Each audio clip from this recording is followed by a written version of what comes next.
and let us, dearie me, we are slowing down, aren't we? There we go. So, Long Sutton, Somerset, back in 2022, not a very large parish. Parish council of 9 members, supposed to be 10, and occasionally gets there, but not always. Had nothing whatsoever in the way of an environmental group. One of the councillors was keen, was young and enthusiastic, made a presentation, and everyone said, go for it. So forming an environmental group, just going to press F5 again, just to see if we can get anywhere. And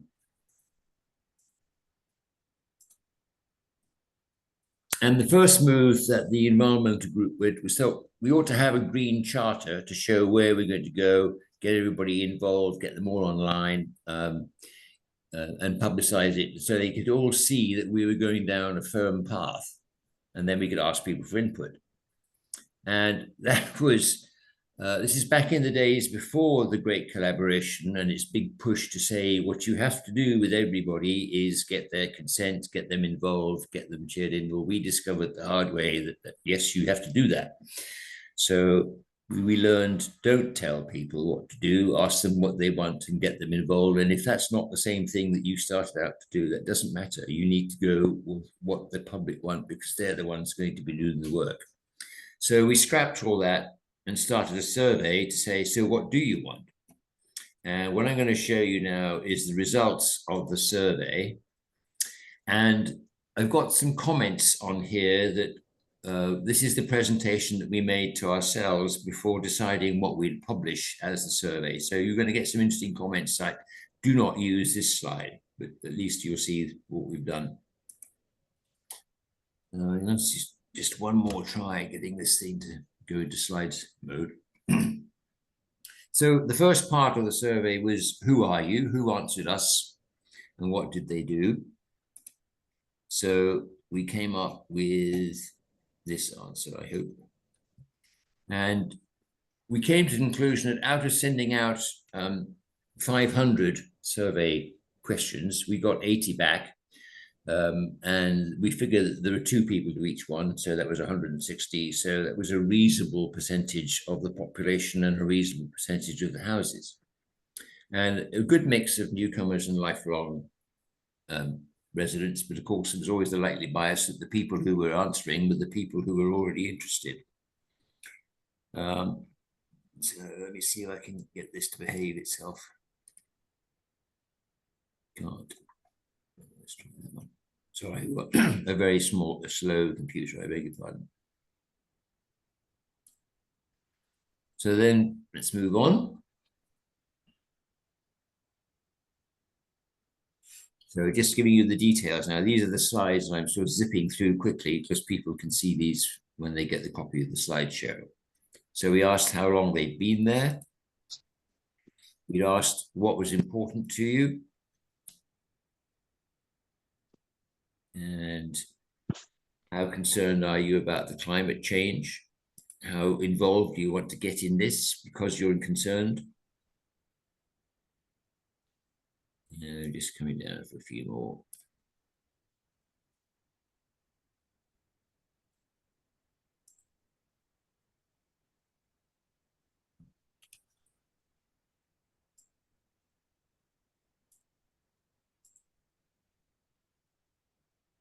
So I'm sorry, we're really suffering from this slow computer. So again, we're just giving you the results from the survey and showing you the sorts of questions that we asked because they were what we felt was important. Do you think things are getting worse, basically? Do you think that you're seeing fewer species? Do you think do you notice that things have changed? So basically getting people on side for what we're trying to do. And interestingly, 90% of the local population said that the climate change was as a result of human activity, which we compared with 99% of academic studies, 97% of scientists, and 99% of PhDs in weather climate science. So Long Sutton was pretty switched on, I thought. Oh, come on, guys.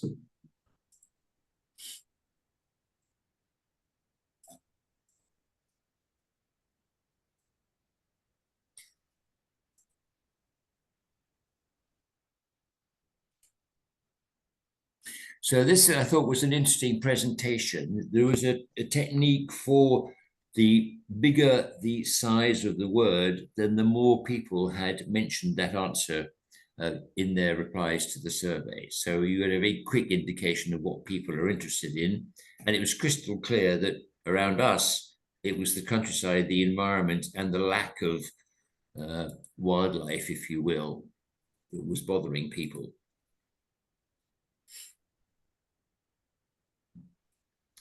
So these are the sorts of questions that we asked, and this is the sort of response that we got.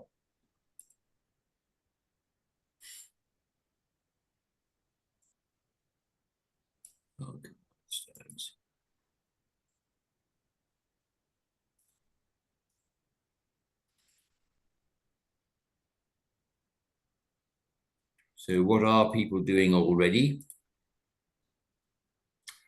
Do the people need help? Is there reasons that, things that you'd like to do, but you don't have the information on how to do it?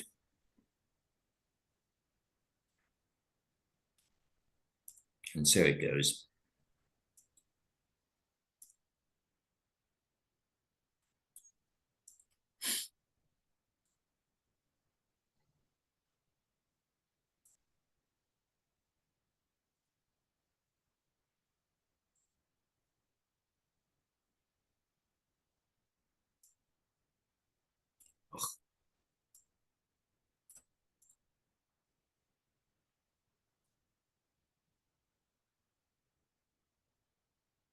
Which is painful, isn't it? Do you want to email me the presentation, Graham, and I run it for you? That's a very good idea. Yes, let me do that. Thank you. Bear with me. Sure. We'll stop sharing.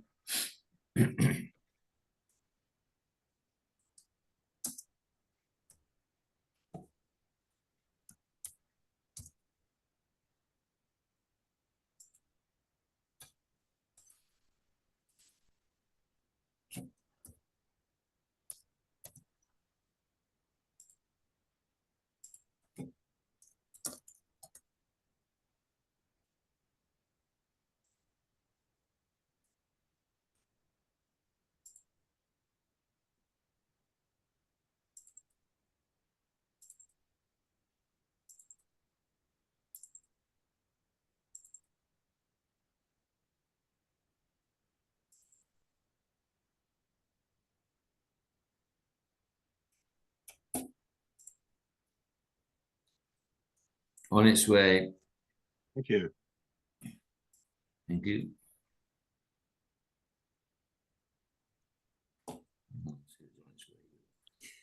It's attached.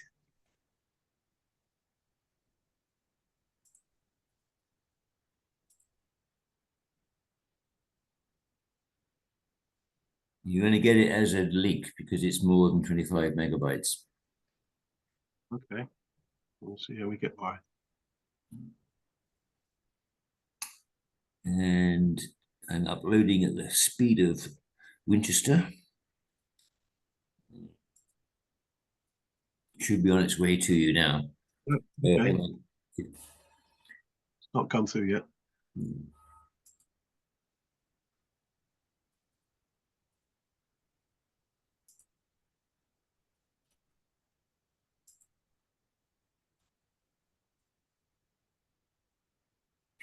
I've also put a link in the chat because you can get to the presentation on the results from the survey on the Long Sutton website.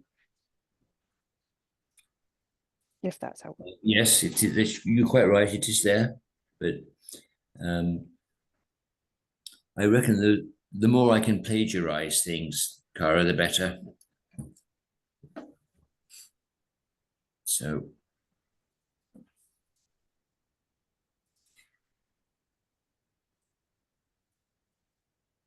Right.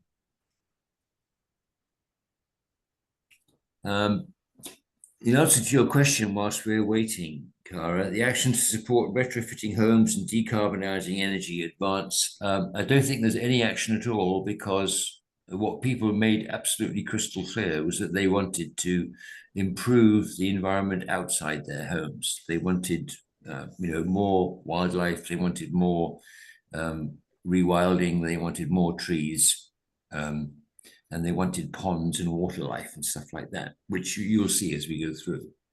Certainly, but I also noticed the response to the survey shows that those other things are quite important too. So I just wondered what were happening in combination of supporting nature in terms of decarbonising, reducing fossil fuels, stopping climate change, running away. Well, okay, good. What? This isn't your full presentation, Graham, which doesn't come through it, but this is the So if you go in, if you just start clicking through,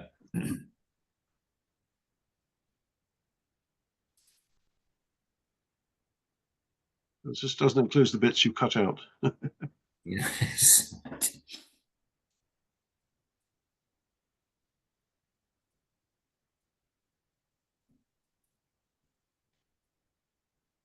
Oops, sorry.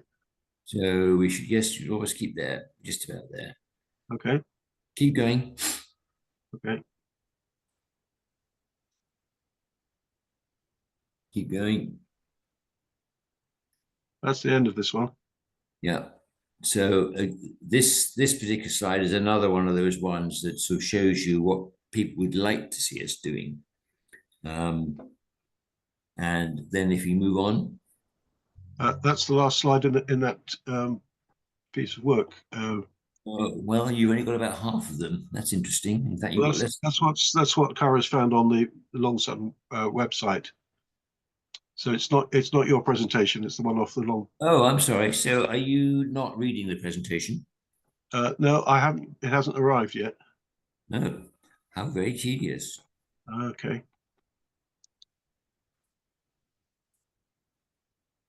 I'm just checking where. Yeah.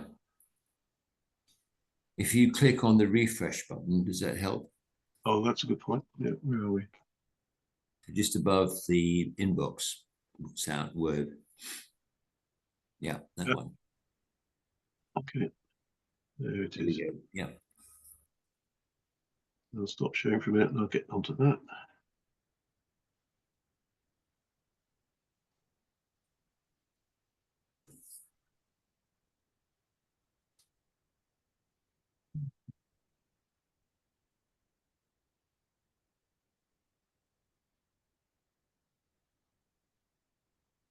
So whilst we're just getting Andrew to put this up for us, the survey showed us what people were interested in. And then we tried to recruit people to actually help us put the results into action. And so further to what Cara's question was, how are we doing with the retrofitting and the energy? Nobody's come forward to do anything about that. And the parish council, I'm no longer on the parish council, so I'm not sure what they're doing nowadays.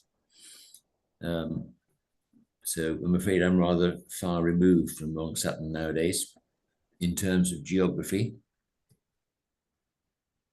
Right. Right, here we go.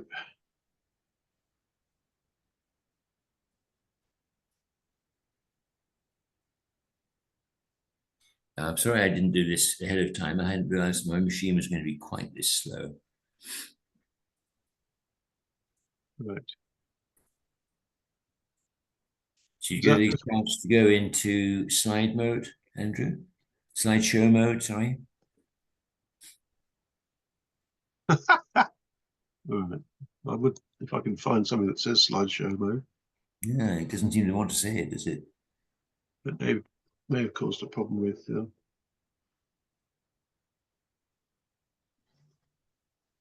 We're not winning today, are we?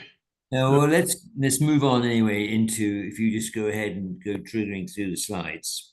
You want to be at sort of number, I should think about 20 by now, if not further than that. Right.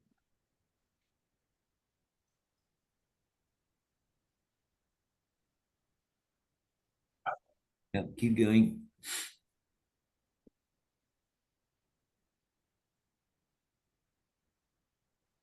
Keep going.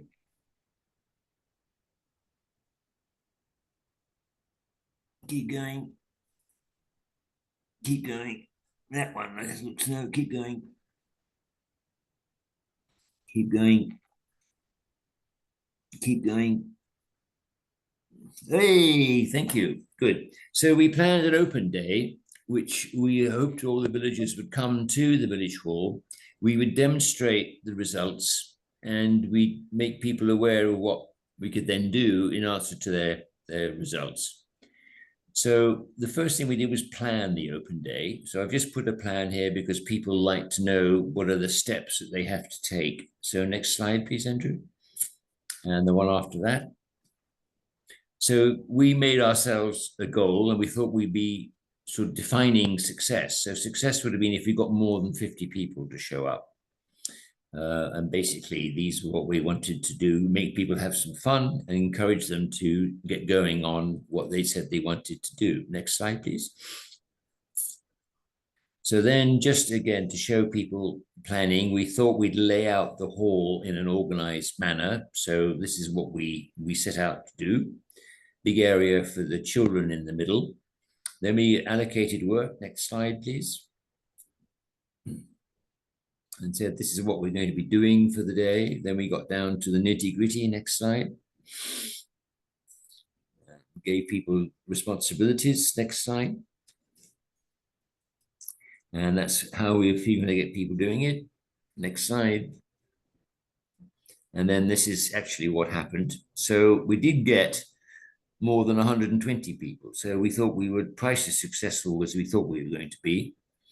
You can see that people are going through various presentations. The one in the middle was where we invited people to throw up very large post-it notes if they had fresh ideas or they wanted to say that they agreed with what the survey was showing and that sort of thing. So we were getting them to be interactive.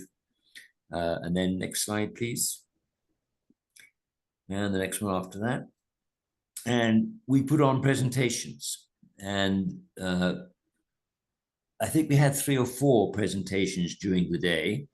And it was interesting to watch how the numbers varied. So this is probably the first one and got most of the seats filled. And then as the day moved on and it got closer to lunchtime and the cake and the tea sort of lost interest, then the numbers decreased. But having presentations did make a big difference. People did like that. So if you can move on to the next one, please, Andrew. So these are the ones that we did. And you're going to get examples of each of these. So move on, please. So the first one was, what things can you do with materials easily to hand? So we stuck with wood and suggested what people made. So yes, the slides to Jill will be emailed out. Please press on, Andrew. So then we got in some really nice detailed stuff, which came from the Wildlife Watch.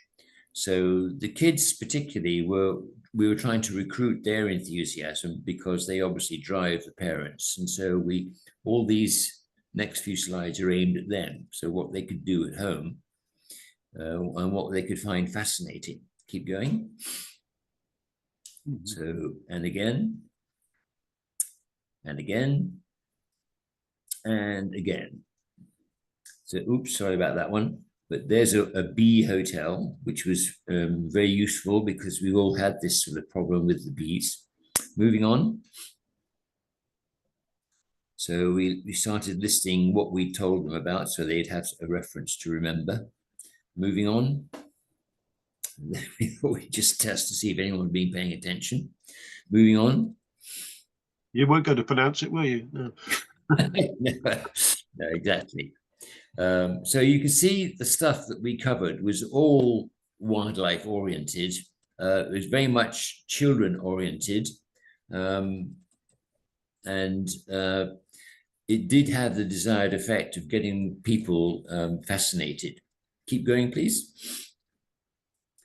So then we said, we got other people to come in and make presentations, and that cemented the other environmental groups that we got working with. So if you can move on. The first one was from the wildlife people about how you can use your home and garden more welcoming. And incidentally, for people, I think the next 1 or 2 of our banter sessions, specifically get involved with what you can do with your garden. So some of this is going to be, I think, of great interest. So you can just roll through these, please, Andrew. So just showing you what they're doing, and then focusing on how you can help. And then we get into the 5 top tips. So number 1 was water,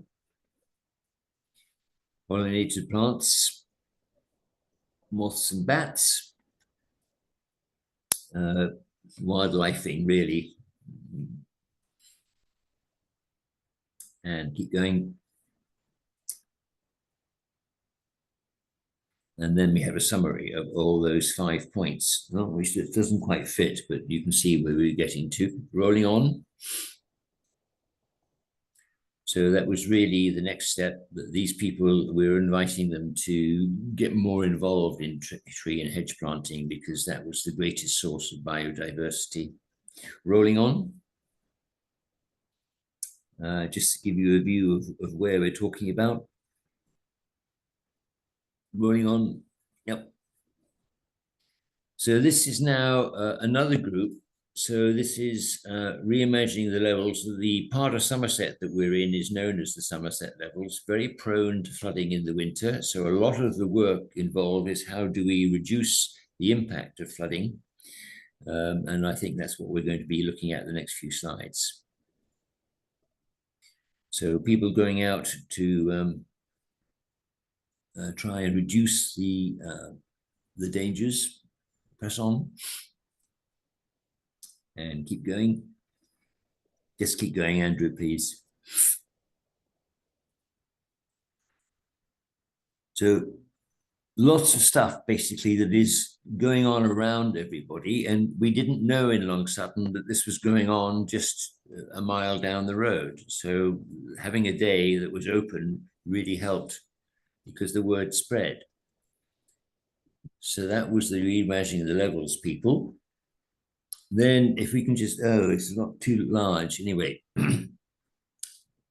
So let me go through this, that as a result of the degree of interest that was raised, the parish council decided to give us, the environment group, some money, and they gave us £1,000 a year. And the first thing we did was to have a consultation with the, oops, can we go back? Consultation with the wildlife group. Oops. Yeah.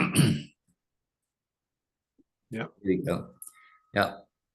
And basically the Wildlife Trust comes in and advises you what the land around you in your parish is being used for, and could there be better use? And the first thing that comes out of that is, well, who owns the land and who is working on it, which of course in Somerset is largely farmers. But it turned out that the ownership of the land was much more convoluted than anybody actually realized. And therefore, we wanted to get the landowners on our side. So we, first of all, worked out who they were. We put it all on a map. And then we would work out what we were going to do with it.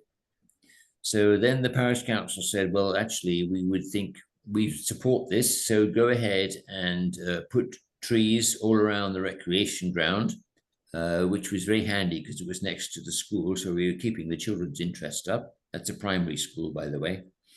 And interestingly, they decided that they'd leave half of the village green as it was at the moment, which is being mown every so often and being looked neat and tidy and the classic sort of village green. And then the other half, they left it to the rewilding people. And it's very interesting now to see whether people prefer the wilding and the wildlife that it generates, the insects and the bees and the butterflies in particular, whereas the grass is more organized and appealing, but not necessarily quite so rich in wildlife. And then finally, we persuaded the parish council to give us some land to put into action some of those things, those 5 principles that the Wildlife Trust was showing us. So, you know, put a pond in, put in butterflies and things like that. And we are doing that at the moment in terms of planning. So we've been given the land. We've been getting rid of the stuff that was there from beforehand. And we're now working out what to do to meet those 5 points and to see what could most create the interest around them.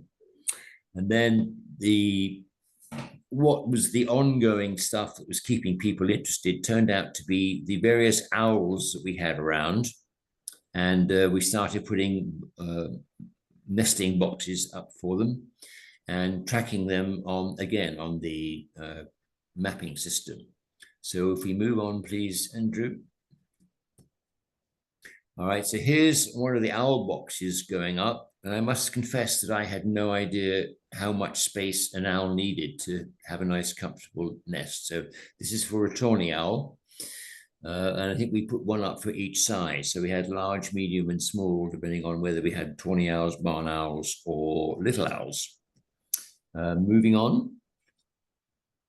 So again, trying to keep the school interested, we put a starling nesting box up on the outside wall of the school and agreed that we'd really keep people's interest by putting a camera inside, which the kids could then come along and see what was happening with all the hungry little baby starlings and how mum fed them and so forth. So moving on.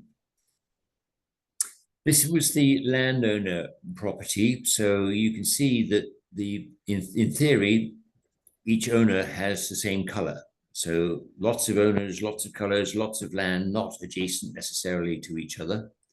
But this then gave us the opportunity to go to the landowners and say, why can't we do this? And would you be interested in doing that? And to show them what they could do and what would be interesting, we used the Friends of the Earth layers, which you'll see in the next couple of slides. So the first one, which I've thrown in with the overhead photography, gives you the tree canopy map and makes it crystal clear where you can use existing tree lines to, rather than just sort of throw trees anywhere, you can get them to sort of fall in line with existing tree lines and thus get a wider canopy spread. Next slide, please. So then there's also the woodland opportunities layer. The hatched areas on this layer are land that is not really suitable for the more profitable crops. So farmers aren't using it to grow whatever it is that they want to be growing, whether it's rape or corn or wheat, or barley, whatever. And they've tried to tie them together to get the corridor effect, but also in particular trying to persuade the landowners that these can become productive commercial sites. So they'll generate an income for the landowner. Won't necessarily be immediate income, but it will come, and it'll certainly be better than the nothing that they're probably getting from that area at the moment. So moving on.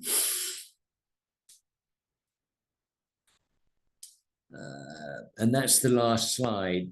And really what I've tried to hope I've conveyed is that just by somebody standing up and saying, I think we should start an environmental group, then the impact was substantial.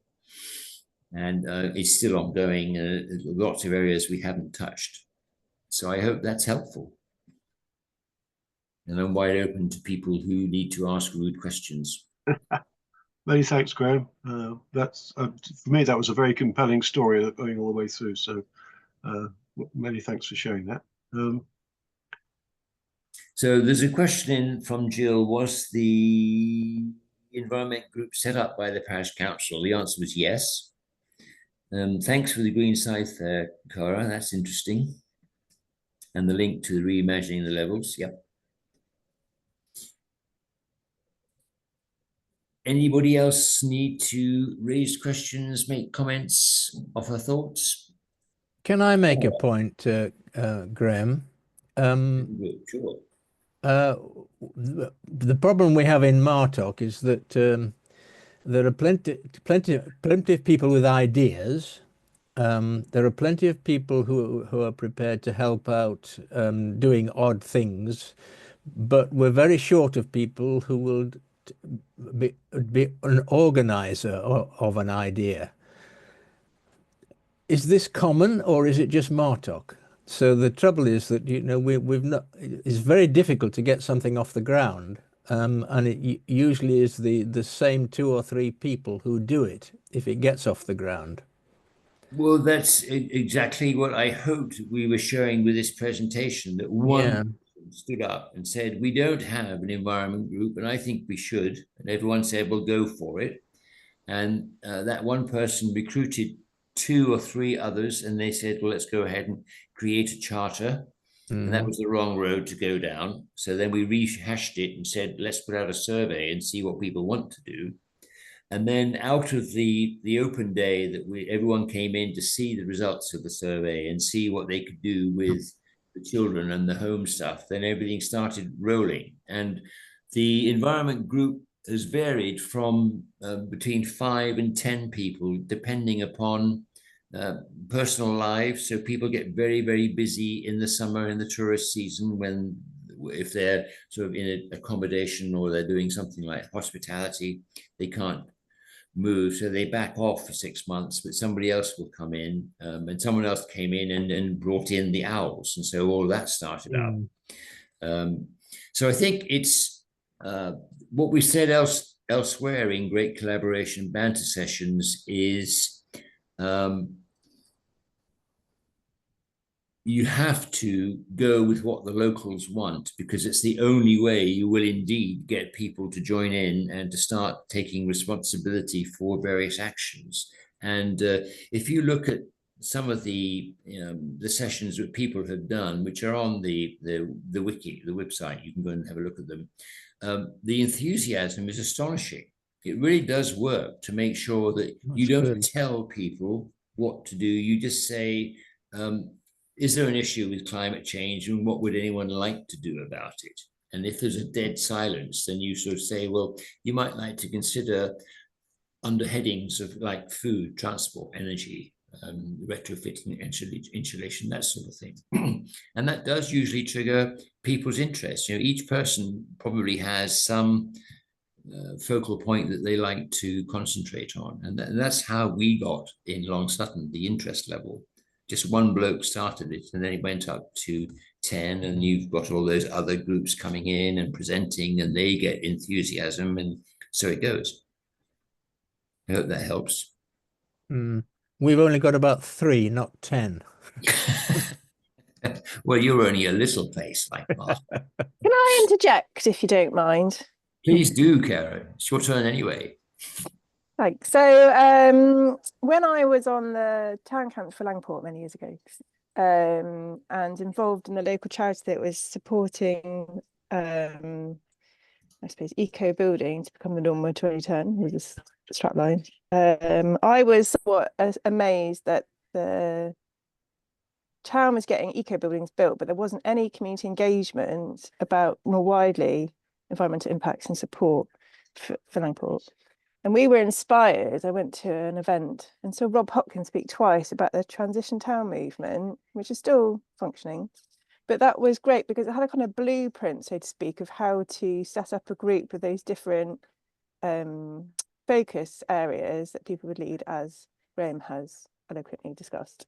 But I guess what was great was about how do you kick that off in the first instance. And we just had an open share a meal event with a poster up saying, are you interested in environmental issues? And listed all kinds of things.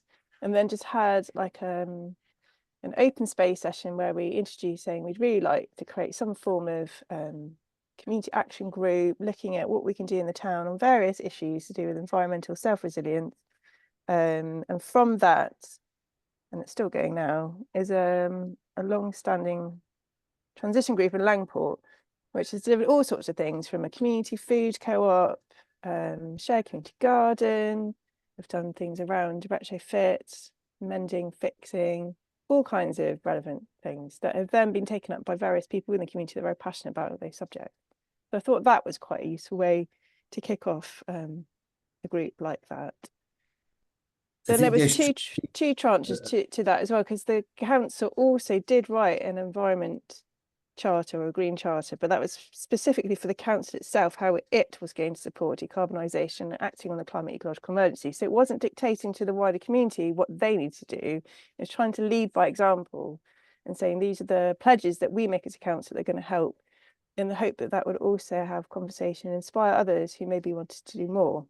So that, I think, went quite well in terms of focusing on the council doing things internally, which would demonstrate that they were engaged, passionate, and delivering stuff for themselves around acting on the climate ecological emergency. Well, there was that wonderful day in Somerton that you came to and made a presentation at, which sort of showed the level of interest that there was. And that was what, 5 years ago? Yeah, at least something like that. COVID, And yeah. and yes, the reimagining the levels people were partly responsible for creating that, weren't they? So they've been a group that's been going for a while and has got quite a lot of impetus behind them. Yeah, Reimagine Levels are focused mainly on having realised that Somerset has got a very low canopy cover, the lowest in the country of any county.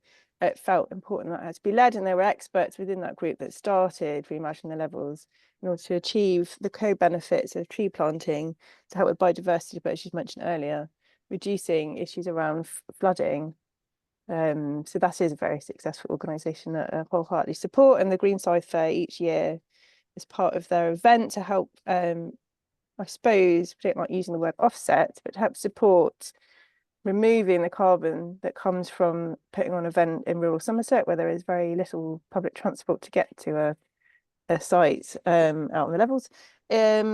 Puts a kind of carbon tax on people buying tickets for the mileage that it takes them to get there, and that money all goes to Reimagine the Levels to plant trees in the area of Somerset. Okay, thank you. David. Yes. Were there any arguments or disagreements between the people doing this? We've just had an attempt to set up a Save Spindleberry Park group fall apart because the people setting it up, or one of them was particularly upset when anyone suggested any different way of doing things. We did have one of those events, and it was resolved by one of the two ladies involved quitting. So she left the environment group, which actually we were all sorry to see her go. We hadn't, I think the event that caused the upset was unintentional on both sides. No one realized that the first person was speaking in such a way that would upset the second person, and the second person couldn't believe that it was not done intentionally. So the solution in our particular case was that one of the ladies left. But yes, I think there is always room for discussion or upset. Yeah, and Amanda, the other thing I was going to ask was, how easy or hard was it to get all these other people to come along from other groups? I'm sorry, David, I'm suffering from the bad sound at this end. Could you ask the question again? Yeah, how easy or hard was it to get these other organizations to come along to you? Well, they were very willing, very willing.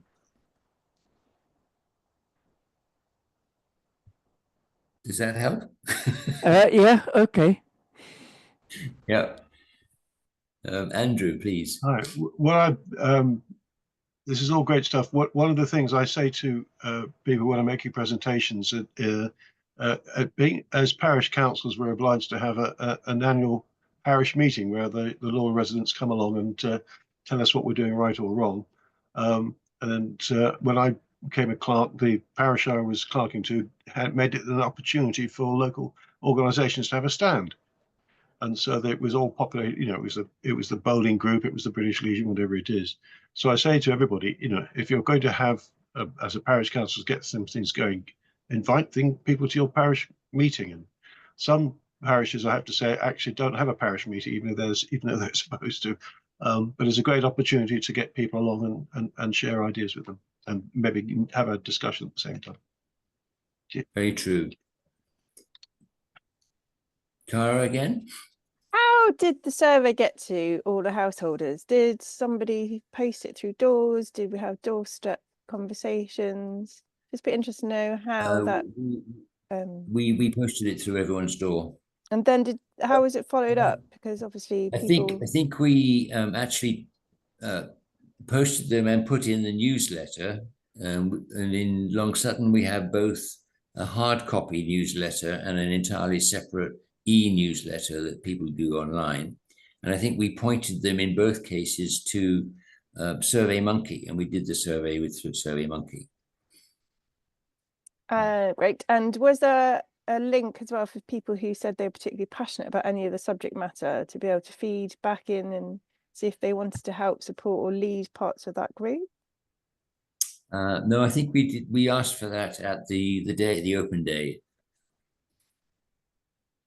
Okay, because that would be another way to try and eke out who in your community is particularly passionate about being involved, I guess, in terms of Andrew's question, is to find out who may I think want to. what we found as a very small parish was that the degree of interest in a wide range of subjects was quite large. In other words, there were very scattered topics, and we had to come down to the 2 or 3 that we really thought would generate the most interest, and that's the way we've gone.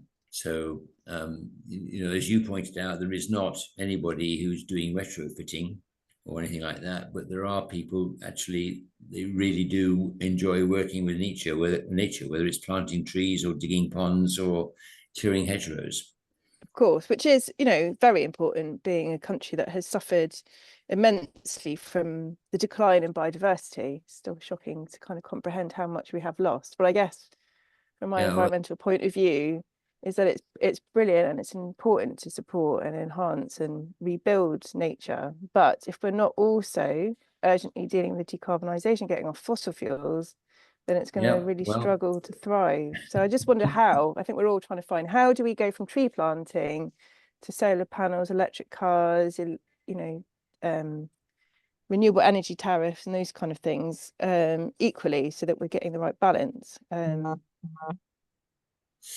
Well, I've moved from Somerset to the Isle of Wight, where the parish council is indeed getting involved in exactly those matters that you're talking to. So we're charging the church and the village hall and all the sort of so-called public buildings to go solar, as an example. And then you're probably aware that we're working with Parish Online on all those roofs that can be used for solar. And actually, there's some very good apps out now that say that even if you have east-facing roofs or north-facing, they can still generate electricity with the modern panels. Yeah. So it's going, and I think a lot of it has got to do with the parish council coming up and said, here are ways that you can get funding for this, because there still are the organizations now that agree to put the panels in at no cost to you, and then as you save on your future electricity bills, so they're taking the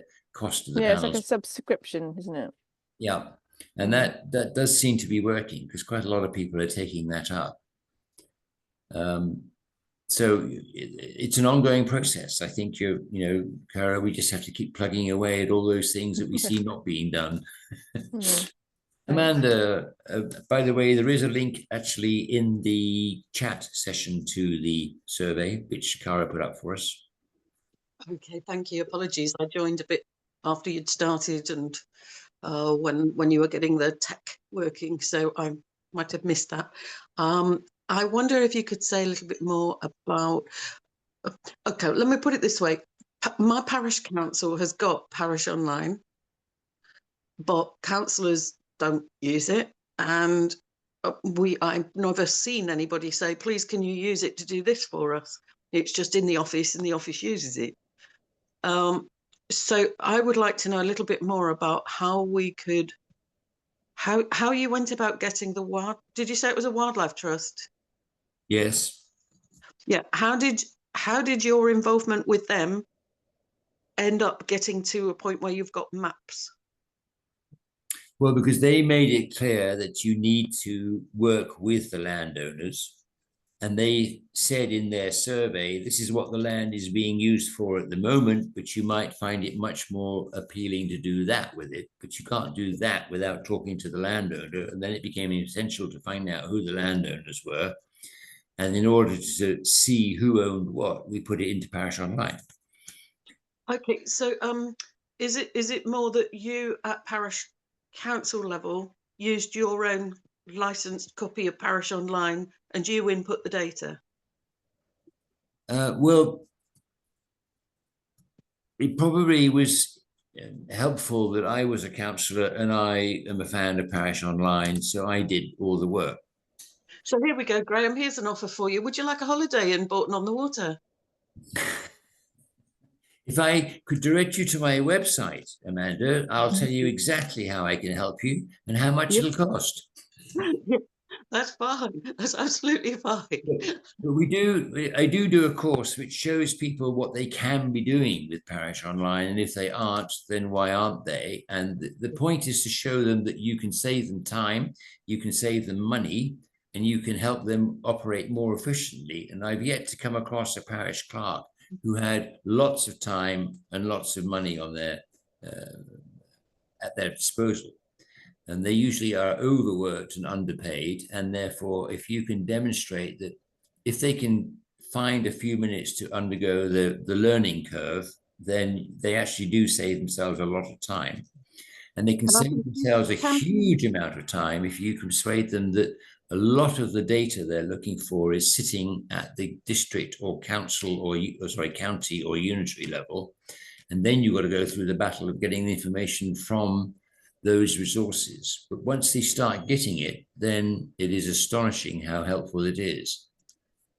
And you've probably heard me say before here, there are some counties that export zero information, and there are some counties that export the whole bloody lot. And you've got all the variations in between.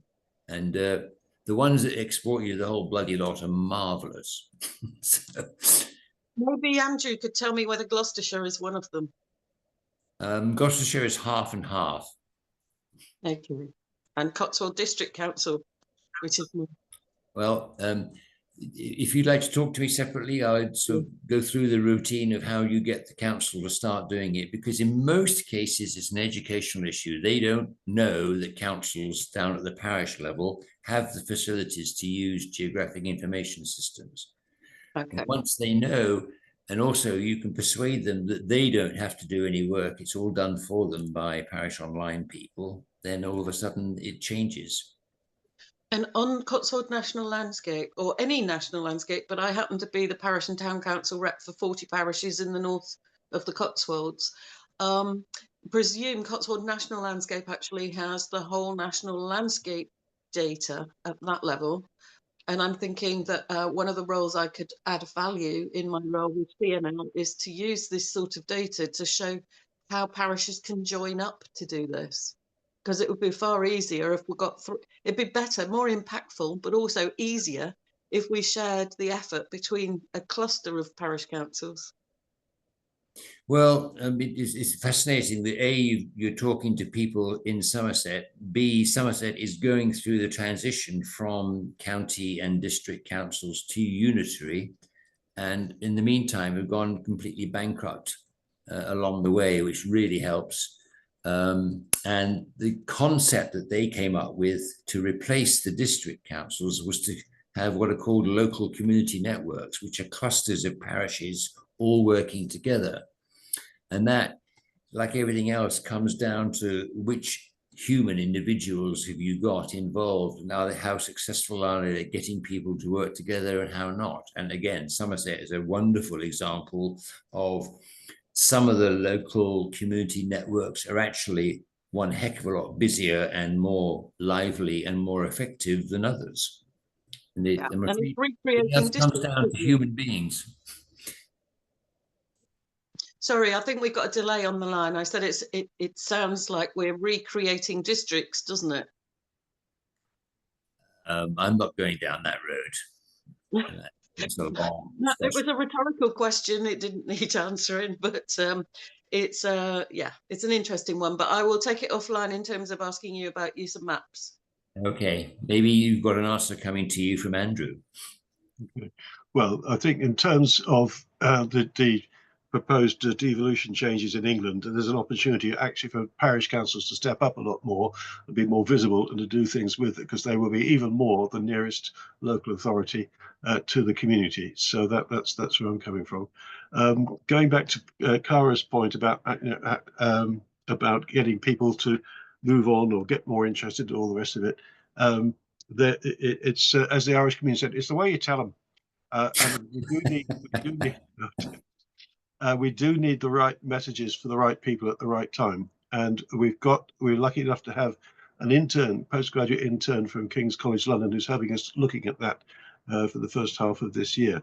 So we're looking at the different audiences and the different mindsets that they might be in. We're helped partly by Climate Outreach's analysis of even the people who are already up for climate change, the different views that they have of it. Obviously, we have the climate deniers, lurking in the near foreground. But what we've got a group of people that started from one of these sessions, actually, people saying we know this is important, we want to share ideas and concepts about how we get these messages across. What are the messages? How do we explain them? How often do we have to send them out? Some people will say if you send out a message, it has to send out a message 10 times to get in, pay attention. But if you send the wrong message 10 times, you'll never hear from those people again. So I think that there is, in a sense, communication is the big thing at the moment, because people need to get the right message and get some action going. Well, I love the links that people put up in the chats in these sessions, because there's really stuff that's fantastically useful there. And Carol, thank you for your contributions as always. And you have another question. It's really just to follow on what Andrew's saying, which is spot on and brilliant in my opinion. But also changing maybe what it is we're trying to communicate. Because I'm a devout environmentalist, I'm obviously about the doomsaying, about God, we need to do something urgently because we're all going to die. But actually, what is interesting is that you don't really bring on a number of people on that kind of messaging. And Rob Hopkins has now kind of stepped back a bit from the transition movement, is working more into imagination and creating solution thinking. And what's really interesting to do a workshop with people, and it's been done not just by him, but several organisations and in prisons, about visioning the future and sort of looking back from 2030, if that's your kind of target aim date to do amazing things, is to engage with people and say, what does it smell, feel, taste like? What do you, and then from that, you can then link it into what people are really passionate about seeing and creating action from that, which is fascinating, because you don't even have to mention climate change or climate catastrophe or ecological breakdown. What people all actually want is to live in safe and healthy and happy environments with no noise, less pollution. All those things obviously feed into the fact that those are actions that we need to see happening if we're going to radically act on the climate ecological emergency. So I just thought that was a really interesting toolkit in which to engage people on, and do it in a pub or in a cafe, of course, is a place that people feel more comfortable in going because they're familiar with that, and it kind of reduces any of that anxiety you might get in a more formal location. Yes, I've been to one of Rob's sessions, and it does work with a medium-sized group. I think it was about 30 of us, or the parish clerks, while he was talking to us about that. Yes, there's no one single message that will reach everybody. It's still rather depressing that when there's somebody who comes and speaks on the BBC Breakfast News not so long ago, and they're still banging on about, oh, we've reached 1.5 degrees average increase in temperature. Now we've got to do desperate things to stop getting to 2.5. I'm thinking, you've just turned off about a third of the population already. Can we be a bit more clever about this? And we've started the discussions at these meetings. We started with a postgraduate student looking at this. I'm slightly depressed that nobody else is doing it, but maybe other people are doing it around the country. We just haven't met them yet. But yeah, it could well be. It's how do we unite and support each other when the world's a busy place. But also alongside the climate outreach, the guy that set that up, George Marshall, has written a book. It's quite a few years old now, but it talks also about how do we engage with the people that this sort of subject isn't either not important to them or they're just deniers. So very similar, looks at what is it, what kind of people are they, what is it that inspires them, and how do we then weave the narrative into those things that they suddenly realise, oh, actually some of the things that I'm really passionate about are particularly being impacted by climate change or by diversity loss, or again have this kind of conversation about creative solutions in which they'll be inspired to do something without realizing that they're actually becoming climate activists. Yeah, I mean, there are a lot of actions which have got what's the phrase, co-benefits, that actually benefit the environment as well. My general mission is that the more we can get things happening and visibly happening at local level, as you're saying, starting small, whatever it is, and letting people know about it, that will help encourage people to take more interest at all levels of society, including all the way up to number 10. So the more we do this, the more we have these sessions, the more people try this stuff on the ground, the more we join things up, the better. So you know, we're dedicated to that, and we need to keep doing that. And I know you feel the same. We had a speaker recently who said that the way to catch people's attention was to show them how doing all this stuff would actually save them money. Particularly, they're more energy efficient. Then that sort of is. You hit them through their pockets, or you attract them through their pockets, whichever is the right word. Yeah, that may work better with people who can afford to put on in their own solar panels. But I know what you mean. Yeah, but those people are important. Yeah, let's start with them. Heavens, there's a street of houses. There's people there who are well off. They offer them a bulk buy of panels. There we go. Wait for your hand to be bitten off. Yes, indeed. Yeah. We've had quite a few schemes like that in Somerset that work really well. And we need to revive it, because actually one of them was so overwhelmed they eventually couldn't keep up with the demand and have had to step away from the scheme. There is another one that I'm still not entirely convinced, but some councils are engaging with, but they want 10 grand to set up the scheme in the community in order to do all the PR and engagement. But I think if you can find a local installer, which there are many, if you go onto the MCS website, which has all the certified renewable energy installers, including the PV ones, to communicate with a few of them, they're more than happy to do a discount scheme if they can get, say, 8 to 10 householders in a similar area to deliver at the same time, because it saves them money delivering it, which they can pass on to the consumer, which is another good way. And there are grants available, particularly for those in houses with EPCs of below C, so D, E, F, G, okay, which is also going to be revived to a new scheme soon, and eco funding as well, which helps people with no incomes to access solar panels and retrofit solutions for free. So again, it's about how can we inform people and enable them to engage with those opportunities that can support decarbonise and save energy and their bills now. Cara, could you put the link to those installers in the chat, please? Because I know. Yeah, I'll put the MCS link in the chat for you. Thank you. There's a lot of parish councils who've been interested in that. So whilst we're waiting for that to pop up, let me just check whether anybody else has any thing they wish to ask or contributions to make. So no pressure, Cara. We're all just waiting on you. That's a good job you know him. He's had a bad day. Be nice. Stuart, what can we do for you? I'd just like to float an idea. I've been to several air source heat pump talks recently by accredited air source heat pump installers, and they tend to tell you about the efficiency, COP of 3, COP of 4, this, that, and the other, how quiet they are, how efficient they are. They tend to avoid talking about having to possibly increase the size of all your hot water circuits and increase the size of your radiators, and you need to add a hot water cylinder. I don't think many people are going to take this up. I think it's great for a new build, but if we've got 20 million houses to retrofit, it's not going to happen. And I haven't heard anyone talking about replacing a gas boiler with an electric boiler, which can use the same pipework, same radiators. You just take out the gas boiler, put in an electric boiler. Now, I know the running costs will be more because gas is only a quarter of the price of electricity, but the electric boiler is more efficient than the gas boiler. So I'd guess you're looking at 3 times maybe the running cost. If you start adding in a few extras, like a hot water tank, maybe you could use cheap off-peak electricity. But the main aim of the game is to stop burning fossil fuels, which the electric boiler will do if the grid is green and if it is up to it. I haven't heard anyone sort of promoting this sort of idea. I was just wondering what the team think.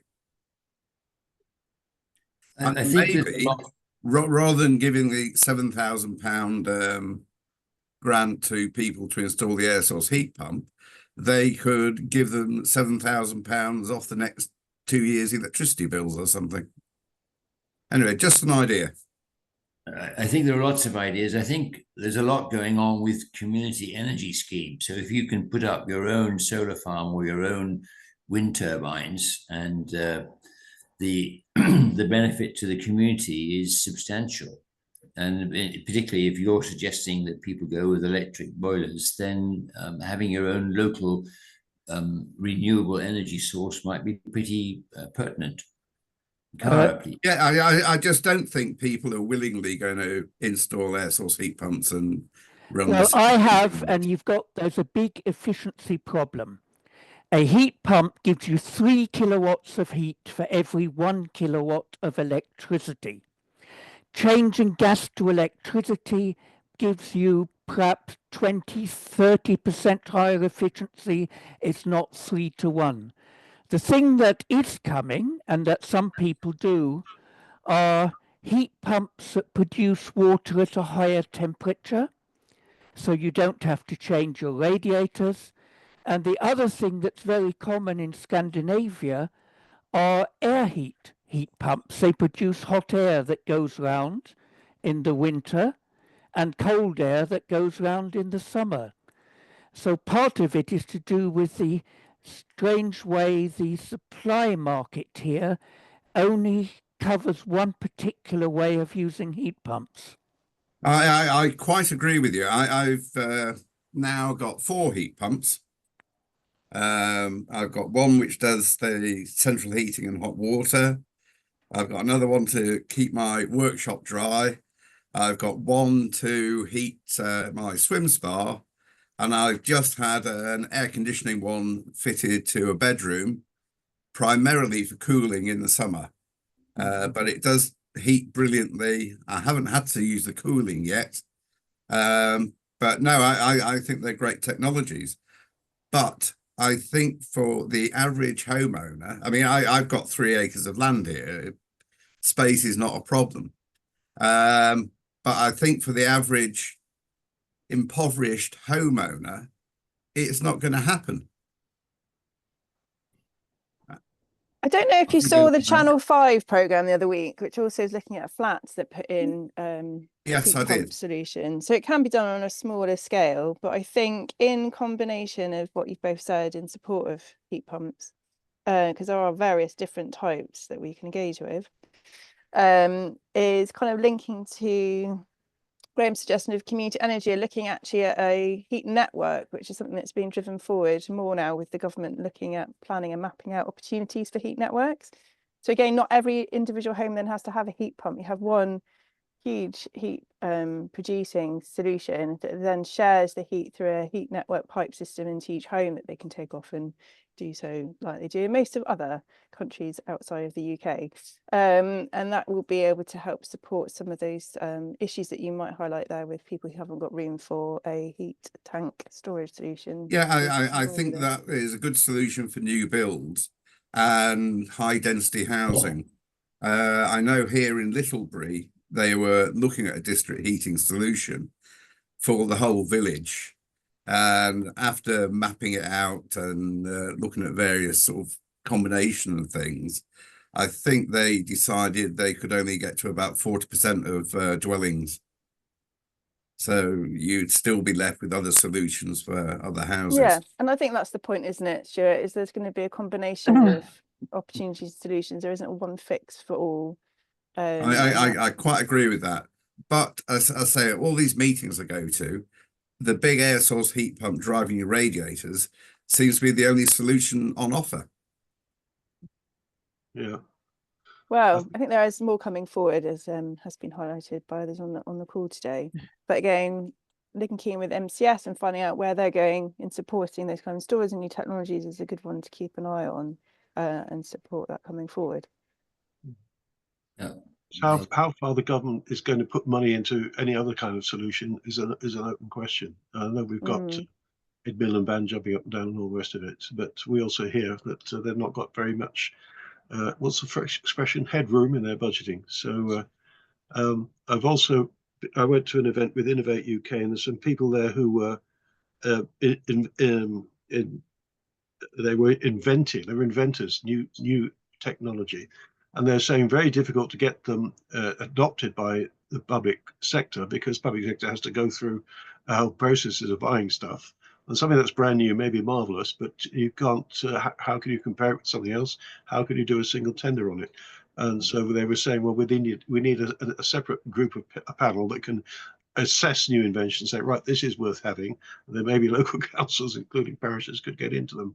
So I think that's another area of development of getting new technology and getting it more quickly. Yeah. Right. Well, thank you to all those people who are throwing things into the chat. Very helpful.